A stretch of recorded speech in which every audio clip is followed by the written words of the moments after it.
Eh,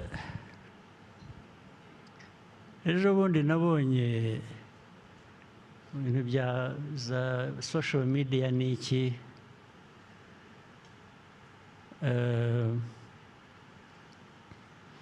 one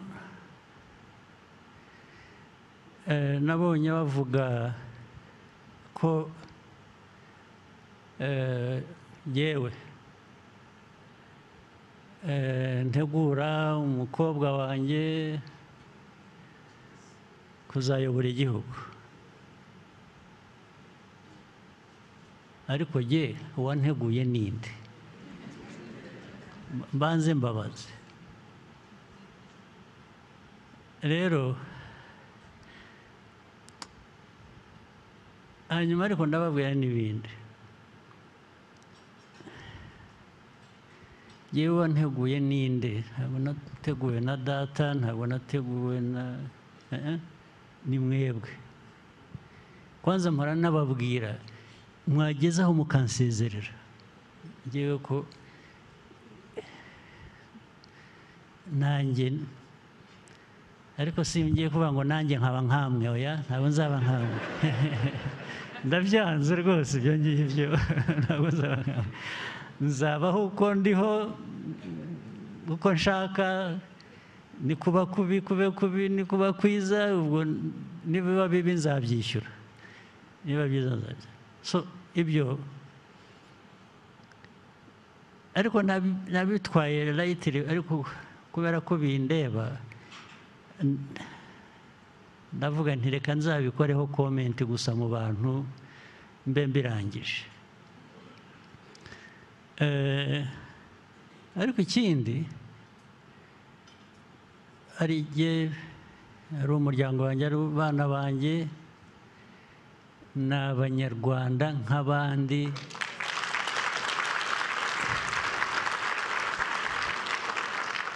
bazabeho uko abanyarwanda babayeho babeho uko babayeho nka mu buryo bwa buri munsi buriya abana banjye babiri bamaze kujya mu gisirikare nashatse ko bajyamo ari batatu ko bafite ari abahungu ariko umwe arananira avuga ko atabishaka bombi narabegereye ndabinginga nabwo ariko mwebwe ashaho ariko impamvu nayo nayibabwiraga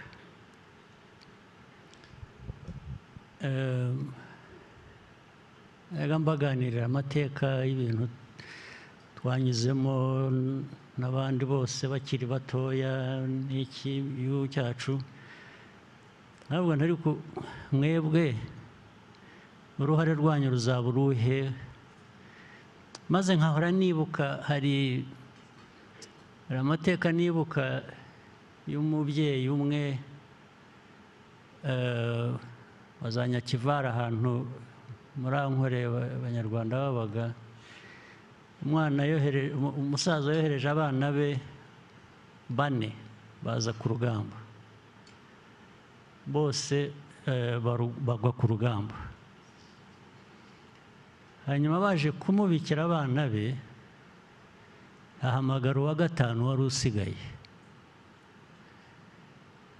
yari yashoye inka yagiye agarutse aramuhamagara ati sha ati bakuru bawe bakubwiye ko baguye ku rugamba umwana yari atarabimenya undi aramubwira ati rero kuva iyi saha fata inzira ugenda usanga abandi aho bakuru bawe baguye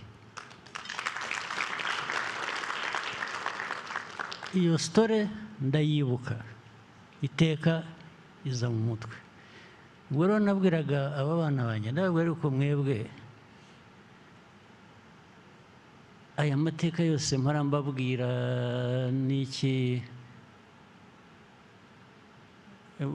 bamwe narababwiraga bakiri batoya umwe aza kumbwira ngo dadi ngo ariko ngo those are horror stories niho kuvuga ngo ibyo bintu biteye ubwoba ariko uko bagenda bakura nkakomeza mbaha dozi okay. So bamaze gukura abahungu ndababwira babiri rwose bo barabikunda barabishaka ko bazajyayo. Undi niwe wavuze yabigiyemo kandi atari ko gihe ntabwo bijyanye numva nshaka kumera, ndavuga nti nawe kora ibyo ushaka, niba udashaka kubijyamo kora ibyo ushaka. Namwe se urashaka gukora iki? Ati jyewe ati ndashaka gukora amafaranga. Tujye nindagiza kwiga nzajya muri business, arangije aranyurira ambwira ngo mwebwe ngo n'abasore bandi barumuna be ati kubera ko icyo gihe muzaba muri mu bindi ati nzabatunga. Ati ndashaka kuzabatunga, ati reka njye muri ibyo mwe mujye mu byo mushaka namwe ati zawe. So babiri bajya mu gisirikare, ndetse nabanje kubabuza ndababwira ngo babanze bige, bari barangije digiri ya mbere, babwira ngo bakore masters hanyuma muzabone. Baravuga ngo ya mureka babanze bajye bakiri bato, twabwiwe ko mu gisirikare habamo no kwiga, bati dushobora gukorera izo masters mu gisirikare. Ndabemerera kandi numvise wakurikira inzira nanyuzemo n'ubwo irimo ibibazo byinshi ntacyo byaba bitwaye. So ariko rero icyo mvuga ni ukuvuga ngo nababwiraga ariko abana b'abandi twose twakuranye twarwanye ku rugamba n'iki, namwe so kuvuga ngo umwana w'umunyarwanda uwo ari we wese harimo n'abanjye akwiye kuba icyo ashaka kuba, agakora icyo ashaka kuba. Icyo mvuga rero ni uko uwo mukobwa ngo uzagera perezida, ntabwo nagira umuntu perezida, ntibibaho, ntabwo byakunda, wenda nawe ntanabishaka. Ibyo ubwo ni politiki iri aho ikwiye kujya muri puberi gusa, nta handi yajya.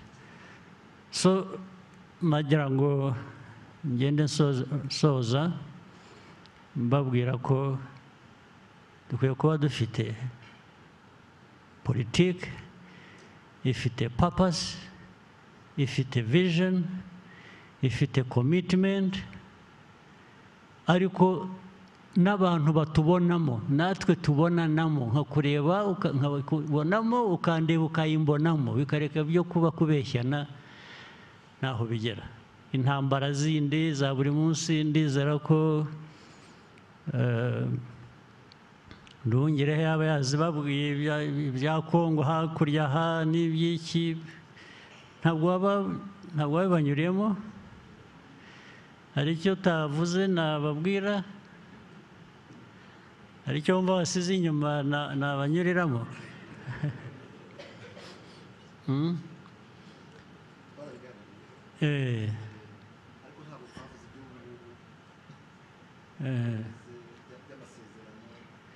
Nta by'amasezerano, politike yabyo muri rusange niyo abantu bakwiye kumenya, n'iby'amasezerano ni ibintu biri aho birimo uburiganya bwinshi n'iki, ariko nizere ko wababwiye ko muri ibi byose dukora, tuvuga, tubana n'abandi, turwana n'abandi,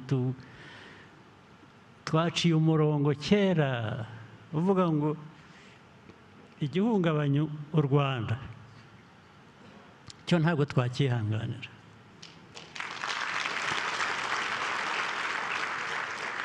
U Rwanda, ubuzima bwacu ko dushaka kubaho, is something we shall live for or die for.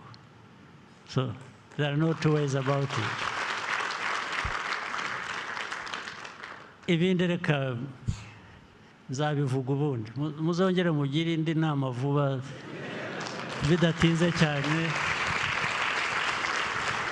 Murakoze cyane rero.